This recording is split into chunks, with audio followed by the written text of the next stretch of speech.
Oggi c'è una grande comunicazione, nel senso che c'è una sperimentazione e noi siamo onorati che Verona Veneto sia attore principale tramite il centro di ricerche cliniche, ma poi il magnifico rettore vi spiegherà meglio, è partita la sperimentazione del vaccino. Il Veneto in prima linea nella corsa al vaccino anticoronavirus. La ricerca condotta dall'Università di Verona per la Regione in collaborazione con lo Spallanzani di Roma vedrà l'inizio della sperimentazione a fine agosto con la somministrazione in dosi crescenti del vaccino su 45 volontari sani dai 18 ai 55 anni, quindi in altri 45 più fragili, oltre i 65 anni.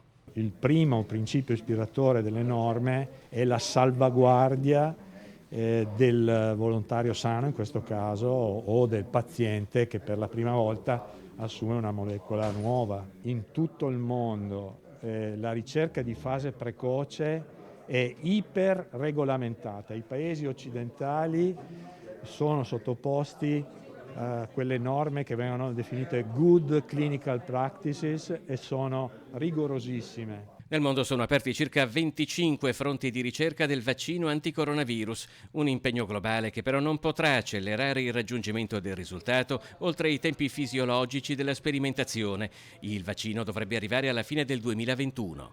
Mi ha detto che prima di questo Natale già sarete in possesso di dati importanti che vi dicono se la direzione è quella giusta. Credo di sì, che lo sponsor possa avere dati importanti entro Natale, anche se lo studio finisce, perché lo studio ogni soggetto verrà seguito per 6 mesi, ma questo vuol dire che a Natale potremmo avere informazioni relativamente ai primi 2 mesi, dei 2-3 mesi su tutti i gruppi. Tra i rappresentanti dello staff che si occupa della ricerca, ospiti del presidente Zaia nella sede regionale della Protezione Civile di Marghera, si respira un certo ottimismo. Si stanno tutti impegnando tantissimo, è ovvio che le ditte che ci aiutano tutto guarderanno la parte del business, però questo fa parte di una cosa naturale della vita. Io prima di vedere il business vedrei la possibilità di salvare le persone. Ancora oggi non ci si crede che sia passata, ma sono stati momenti drammatici, per fortuna che è arrivato il momento che sia attenuato perché eravamo arrivati tutti al limite,